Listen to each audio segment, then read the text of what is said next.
Yep, I call the Streets Committee meeting to order, February 21st, 2017. Can we get a roll call first?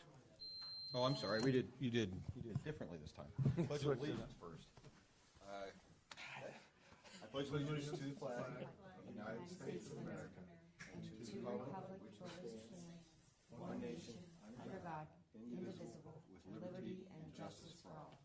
Okay, Kathy, can we have a roll call? Walther? Yes? Hicken? Yes. Carter? Yes. All right. Here, yes. So this is our first meeting in 2017. I think the agenda's been given to everybody. We are here to talk about getting an update on the RAMP program and also the current CIP projects. So with that, Alan, you can give us an update to the RAMP program. Okay, yes, what I just gave you was a little packet of 5 things. I want to run through what each of those are real quick, and then we'll kind of dive into the details there. So the first one is the updated ramp assessment.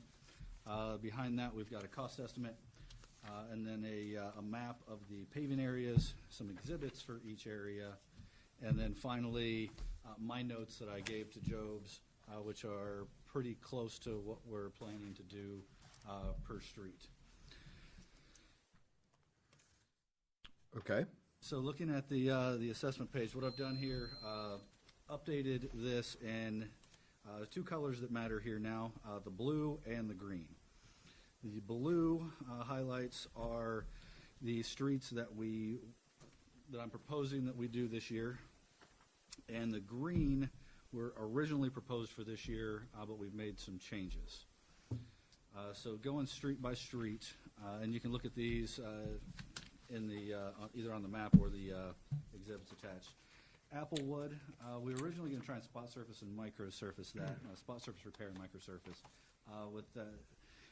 That does not seem appropriate with how far gone that road is. We've changed that to a 1.5-inch overlay, a little bit of milling along the curbs. You can look at the details a little bit there, what we're looking at doing, and increasing the cross slope on that one. I'm going to jump down to POF because it's right next to it. POF is very similar. What we had originally proposed was a microsurface on that, but again, the pavement is, I found out it's only 3 inches thick. I did not realize at the time that we did this. According to plan, it's 3 inches thick. We're actually doing some pavement cores. It's scheduled for this tomorrow, I believe. On concrete? 3 inches on what? 3 inches of asphalt is what the plans say there is on asphalt and POF, or sorry, Applewood and POF. So we're going to do some pavement cores to see how thick it actually is. Is that 3 inches on gravel? Yeah. Yeah. So that's why I've right. That's why I thought a microsurface was when we thought there was a typical buildup, but doesn't appear that there is. So that's why we're going with the 1.5-inch overlay. Otherwise, we might. It will probably lose the road soon, as you know. Charles Road, pretty similar to what we had planned, except the department, now that we have the cold planer, we can do a lot of the base and surface repair ourselves. So we're going to do that, as well as drainage improvements, and then that would still be a chip seal. Corliss has not changed, mill and fill from Broad to just north of the Kroger entrance. There's a joint there. It's pretty obvious where that's the problem. Daly, same as Charles. That would be a chip and seal with base repairs done by the department. Highland Court, we had originally talked about chip sealing that, but we think we can just do a little bit of base repair in-house and Durapatch that, and low traffic enough that we can get a little more time out of that one before we need to move to a chip seal. On Mill Street, we had originally planned a mill and fill for this year.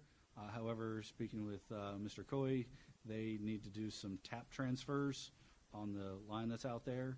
So if paving it before they do that just wouldn't make a whole lot of sense. So I propose doing that in 2018 after they've had a chance to transfer those taps. Oxford Drive is pretty much the same as Corliss, mill and fill to just north of the Kroger driveways. Already talked about POF. Township is pretty much what we had originally planned. Willow Street was, again, as planned with the mill and fill. And Wood Street, we think that would be better served with an overlay, vice a mill and fill. And then switching to the second page, there's a couple that hadn't been originally planned for this year. Being as we took a couple things out, we've added Helen Road and Christie Lee. Those would be similar to Charles and Daly. Those are dead-end streets that run off of, Helen and Christie Lee are off of Mink. Pavement repairs by the department, as well as drainage repairs, and then a chip and seal. And then we've also added Saddle Path. Sorry, the red writing really sticks out against the blue, I think, doesn't it? Yeah, it's terrible. Kind of hard to read. And that one was, the logic behind that one, it was not originally for in the 0 to 2 with a 1 to 2, in the 0 to 2 year with a 1 to 2 priority. It was originally a Durapatch in the 0 to 2 and a chip seal in the 3-year horizon, but it was kind of a dead-end street that ran back. It seemed to be in the same vein as Charles, Daly, Helen, and Christie Lee. So we moved that up to a chip and seal for this year is what I'm proposing. And the numbers on that, I did change the numbers in my assessment. Those are not as good as the cost estimate provided by Jobs, which is the next thing. And that's broken out into two separate items. Basically, the paving itself is the first 2 pages, which is estimated at $520,000. There's some contingency built into that. However, the one thing to consider is based on the pavement cores, things could change a little bit, and there could be some additional money that we need there. Mr. Haynes, can you hold up the document that you're talking about now? Sorry, the cost Thank you. estimates spreadsheet. Thank you. And then the chip seal is the 3rd page, which is a number for that of 63. So combined between those is around 580. But we anticipate that we could have 30 to 50,000 more dependent on the pavement cores. So we would be around 630 potentially, which is still under our 650 number, which is where I would recommend staying. But that's basic presentation that I have. The exhibits and the notes are just for reference. I know, Andy, you'd probably want to look at the notes a little bit more, what we're doing for each street. And I can provide some more detail that we have so far, which would be some potential cross-sections and how the pavement repair per street. I didn't think that was necessary for here, but I can. And aside from that, any comments on what we're proposing for this year and how it went about? I've got a couple, but I'll go ahead and go ahead, Tim. Well, the first thing I would say is whether we do run into problem with the course or what, would this chart be used as the next? Let's say we get towards the end of the cycle, and we realize that we do have money left over. Is there something that fell off based on here that you would bump back up to this year, or would you go back and revisit the priority 2s? Would you bump a priority 2? Well, You have something in the holster. Well, in the there's a couple chamber. different ways of looking at that, I guess. I would not want to, obviously, Mill Street, I don't want to bump back up because of the water repairs that you've done out there. And Highland Court, I don't really see the chip seal after we've looked at it again that it's necessary. If we wanted to go that route of putting things back into the program, I think we're going to be looking at a maximum of around 50,000, which really limits what we can do. But looking at this, I would say we've got a couple in there, which would be like a chip seal of Connors Avenue, which is only 17,000. There's very few low I get it. dollar amount line items, but Highland Hollow could be one that we moved up to this year. The other side of that is when we had initially proposed the budget, in Mink Street Phase 2, we found out here in about the past month that there was some money that was not appropriated, that was not accounted for, that we needed to account for. So the Public Service Department budget as approved, we've really dialed that back. So if we had some savings here, I would love to try and use that in some other places on some small projects that I had intended to do this year that I might not be able to otherwise. So there's 2 routes. Yeah. Can I go real quick? Go ahead. And another way of looking at this is if we don't want to spend that the savings, we'll call it, we could roll it in next year's budget because economy of scale, we may get more bang for our buck rolling it into a bigger project. You know, if we have 50,000 left over, just roll that into the 18 project because that money may go a little further than trying to do one small project where we're going to pay a lot for mobilization.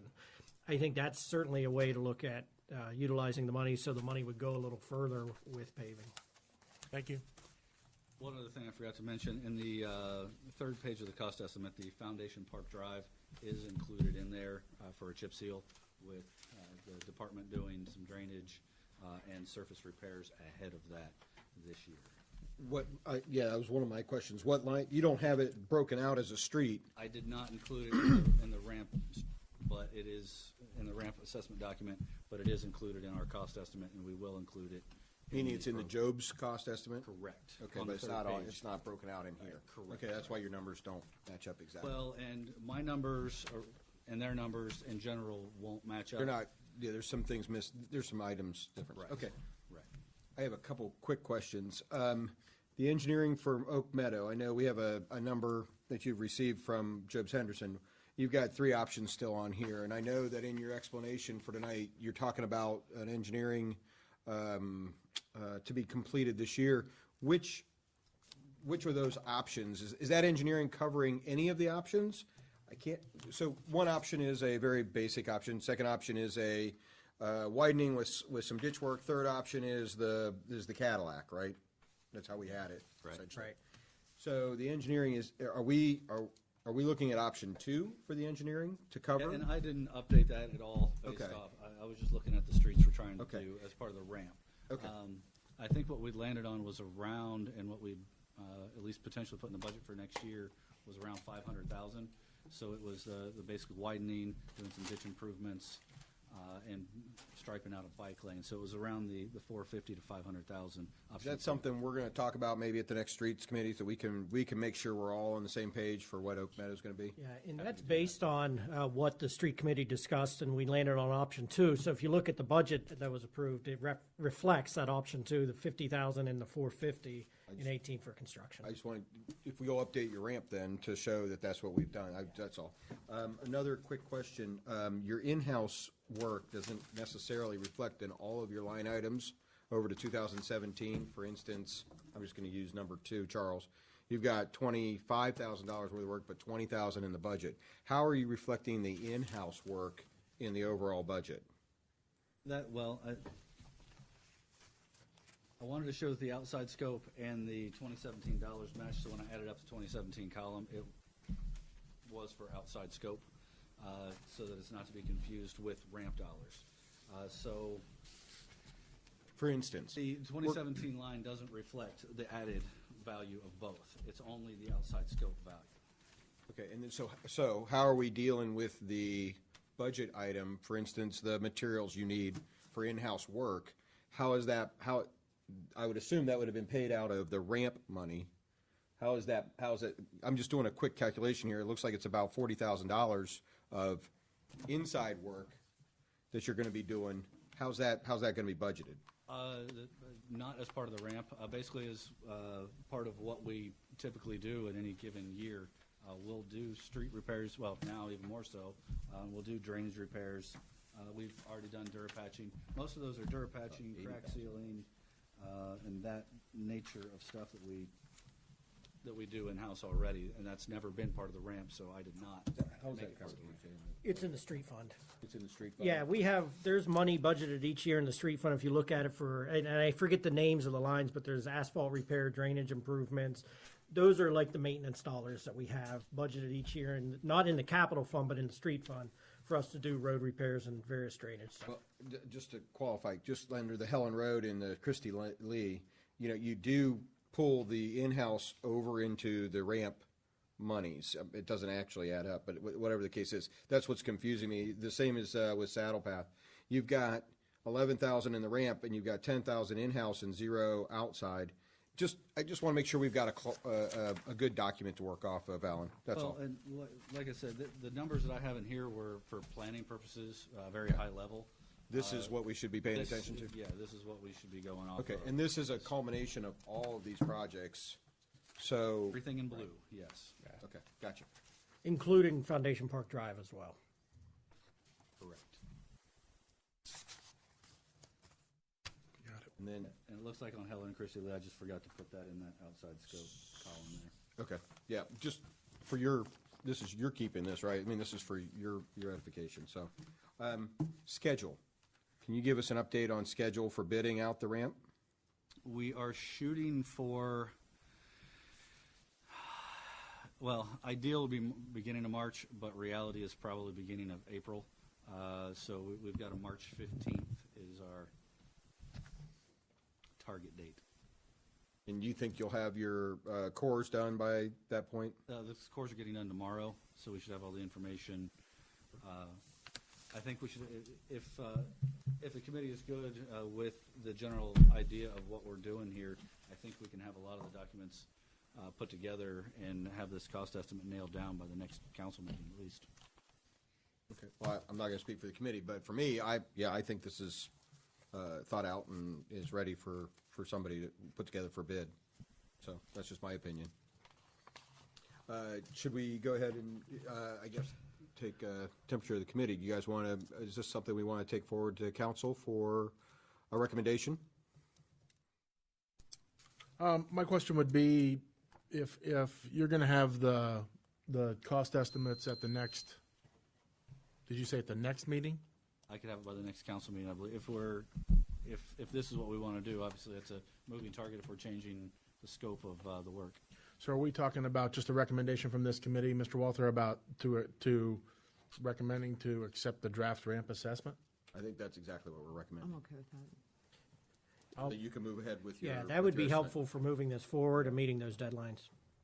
I would make that recommendation. I'll make a motion to, for the committee to pass on the draft ramp assessment for consideration by council. I'll second. Okay. Want to take roll? Kathy? Walter? Yes? Chicken? Yes. Carter? Yes. Great. Okay. And with a couple minutes left, do you want to give us a quick status of the CIP projects, current CIP projects? Let's see here. The ones for this year or just in general? The ones that are ongoing right now. What I would like, if you can provide an update on the Columbia Road Bridge, Okay. the OPWC-funded Columbia Road culvert, the Mill Street culvert, and I think that would about get us to the stopping point. Okay. Columbia Road, we have all of the right-of-way acquired. That has been certified. That will be bid date of May 22nd. So anticipate mid-July for construction on Columbia Road Bridge project. The Columbia Road culvert, which we got the OPWC grant and loan combination for, that we will, the bidding documents are being put together. The plans are already done. And that one, funds are released July 1st. So we plan to advertise on June 1st and have our bid opening roughly at the same time as the funds are allocated. And then we can go to construction shortly thereafter. And Mill Street? Mill Street. The Mill Street culvert, what we don't want to have is the Columbia Road Bridge, the Columbia Road culvert, and the Mill Street culvert all being done at the same time. I think two of them basically are good at the same time. So the Columbia Road Bridge will be done on its schedule, which is an LPA project, so that's more or less out of our control. So either the Mill Street culvert will be before or after the Columbia Road culvert replacement. Hoping to have it done beforehand if we can. Are those all couple-week closures? How long do you anticipate for the Columbia Road Bridge closure? I don't have a estimate on that, but I'm guessing it's 2 to 3 months. Yeah, it's 75 days is what ODOT has estimated for that. Okay. And then the culverts, the two culverts? Mill Street culvert, that one shouldn't take too long. I'm estimating 2 weeks. 2 weeks. The Columbia Road culvert, that one will take a little longer because we're doing some road widening, put some guardrail up. So that one, they should be able to have that done in a month. We haven't nailed that down yet, but that's. All right. Any other questions from the committee? Okay. I think this is going to be similar to what the Development Committee is going to would look for. agree. We're probably going to need an hour the next time. So, Alan, thank you very much. Motion to adjourn? Motion to adjourn? Second. Walter? Yes? Hicken? Yes. Carter? Yes. Adjourned. Ooh, I'm gonna have to brush up on my street lingo, huh?